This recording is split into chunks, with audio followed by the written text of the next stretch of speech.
ముందుగా మనం శ్రీనగర్ కాలనీకి వెళ్దాం. అక్కడ మా ప్రతినిధి నరసింహరావు ఉన్నారు. సో నరసింహరావుతో మాట్లాడదాం. సో నరసింహరావు, అసలు ఏంటి పరిస్థితి? సో కేవలం ఒక 40.20% మాత్రమే ఇప్పటివరకు పోలింగ్ శాతం నమోదైంది. ఇంకా 2 గంటల సమయం మాత్రమే ఉంది. సో ఏ మేరకు, ఇంకా ఎంత మేరకు పోలింగ్ పర్సెంటేజ్ పెరిగేటువంటి అవకాశాలున్నాయి? ఎస్, మీరు ఇంతకుముందు చెప్పినట్లుగా ఒక ఇంతనైతే మందకొడిగానే ఈ పోలింగ్ పర్సెంటేజ్ సాగుతుంది, మందకొడిగానే పోలింగ్ కొనసాగుతుంది అనేటువంటిది అయితే మనకు సుస్పష్టంగా అర్థమవుతుంది. వాస్తవానికి అయితే మనము ఈ బై ఎలక్షన్స్ని కనుక కంపేర్ చేస్తే ఇటు రూరల్కి ఈ హైదరాబాద్లో జరుగుతున్నటువంటి ఈ బై ఎలక్షన్కి అయితే క్వైట్ డిఫరెన్స్ అయితే కనిపిస్తూ ఉంది. రెండింటికి భిన్నమైనటువంటి పరిస్థితులు కనిపిస్తూ ఉన్నాయి.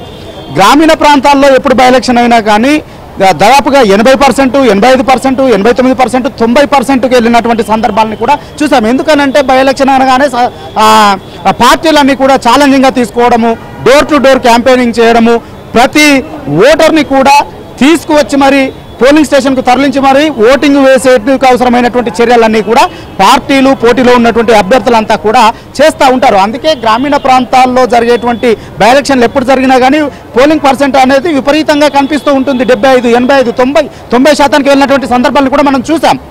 కానీ ఇప్పుడు ఇక్కడ భిన్నమైనటువంటి పరిస్థితి ఉంది. కాకపోతే మాత్రము ఇక్కడ జరిగినటువంటి ఎన్నికల్లో గతంతో పోలిస్తే మాత్రము ఒకంత కొంత మెరుగైనటువంటి పరిస్థితి కనిపిస్తుంది. వాస్తవానికి మందకొడిగా ఉన్నప్పటికీ గతంలో మీరు ఇంతకుముందు చెప్పినట్లుగా ఇక్కడ ఎప్పుడు కూడా 39%, 40%, 45%, 2014 ఎన్నికల్లో మాత్రమే 50% పోలింగ్ నమోదైంది, పర్టికులర్గా ఈ జూబ్లీ హిల్స్ అసెంబ్లీ నియోజకవర్గంలో. కానీ ఎప్పుడు కూడా 45, 40, 45, 40 లాస్ట్ టైం 2023 సాధారణ ఎన్నికల్లో మాత్రమే 47% పోలింగు ఇక్కడ నమోదైంది.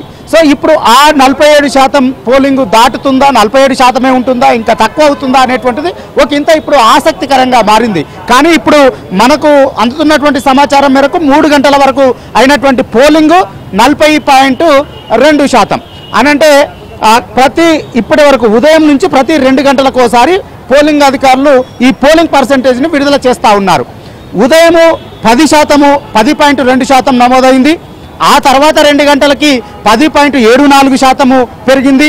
అంటే క్రమక్రమంగా ప్రతి 2 గంటలకు ఒకసారి విడుదల చేస్తున్నటువంటి పోలింగ్ పర్సెంటేజ్ని, పోలింగ్ సరళిని కనుక మనం అబ్జర్వ్ చేస్తే ప్రతి 2 గంటలకు ఒకసారి విడుదల చేస్తున్నటువంటి పోలింగ్ పర్సెంటేజ్ ఆల్ అండ్ యావరేజ్గా ప్రతి గంటకి 5% నమోదవుతూ వస్తూ ఉంది.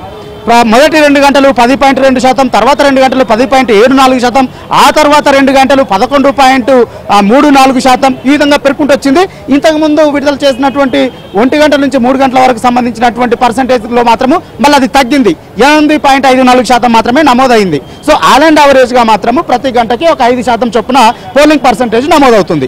ఈ లెక్కన ఇప్పుడు 3 గంటల వరకు విడుదలైనటువంటి లెక్కల ప్రకారం అయితే 40.2% అనంటే ఇంకా 3 గంటలకు సంబంధించినటువంటి దాన్ని ఆల్ అండ్ యావరేజ్గా 5 చొప్పున లెక్కేసుకున్నా కానీ 15%, అంటే 40 + 15, 55%, అంటే సాధారణ ఎన్నికలతో పోలిస్తే 50 నుంచి 55%, అంటే 5 నుంచి 7%, 5 నుంచి 10% పెరిగేటువంటి అవకాశం కల్పిస్తూ ఉంది ఈ పోలింగ్ సరళిని కనుక మనము విశ్లేషించుకున్నట్లయితే. సో మనము అంటే మరి చివరి 3 గంటలు ప్రతి గంటకు ఇట్లా పెరుగుకుంటూ పోతుందా, లేదంటే లాస్ట్ 1 అవర్ ఇంకింత పెరుగుతుందా, లేదంటే అది తగ్గుతుందా అనేటువంటి చూస్తే మొత్తానికైతే సాధారణ ఎన్నికలకు సంబంధించినటువంటి పర్సెంటేజ్ని అయితే క్రాస్ అయ్యేటువంటి అవకాశం ఉంది.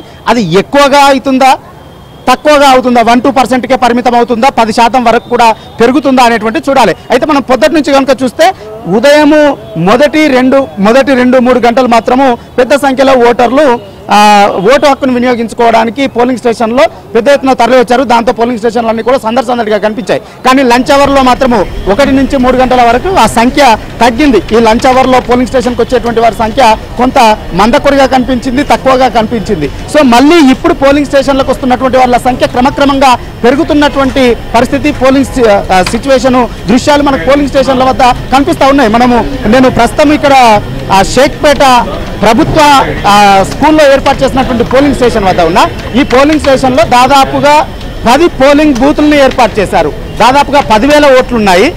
ఇప్పటి వరకు మనకు అందుతున్నటువంటి సమాచారం మేరకు అయితే 4,600 పైచీలకు ఓటర్లు ఓటు హక్కును వినియోగించుకున్నారు. అంటే ఆల్ అండ్ యావరేజ్గా 46% ఇక్కడ పోలింగ్ పర్సంటేజ్ నమోదైంది. సో ఇట్లా పోలింగ్ అన్నింటిలో కూడా దాదాపుగా ఇదే సర్లే అయితే కనిపిస్తూ ఉన్నది. అంటే అన్ని పోలింగ్ స్టేషన్లలో, అన్ని పోలింగ్ బూతుల్లో, అన్ని డివిజన్లలో కూడా ఇదే పరిస్థితి, ఇదే సిచ్యువేషన్ అయితే కనిపిస్తూ ఉంది. సో ఈ లెక్క ప్రకారమే ఇదే సర్లితో కనుక ముందుకు వెళ్తే ఖచ్చితంగా 47 దాటి 50-55% అయితే చేరుకునేటువంటి అవకాశం ఉంది. కానీ ఓవరాల్గా చూసుకుంటే మాత్రము అంటే జరిగినటువంటి ప్రచారము, హోరాహోరి ప్రచారము, పార్టీల అభ్యర్థులు చేసినటువంటి పోల్ మేనేజ్మెంట్ ఇవన్నీ కూడా చూస్తే, అన్ని పార్టీలు తీసుకున్నటువంటి ఛాలెంజ్ చూస్తే ఇది పెద్ద ఎత్తున పెరుగుతుందని భావించాం. కానీ అంత పెద్ద స్థాయిలో పెరిగేటువంటి అవకాశాలు అయితే కనిపించడం లేదు. కానీ గతంతో పోలిస్తే మాత్రం పెరిగేటువంటి అవకాశం ఉంది. ఈ పెరిగేది ఎవరికి లాభం, ఎవరికి నష్టం అనేటువంటిది ఇప్పుడు ఒక ఇంత ఆసక్తిగా మారిందని చెప్పొచ్చు.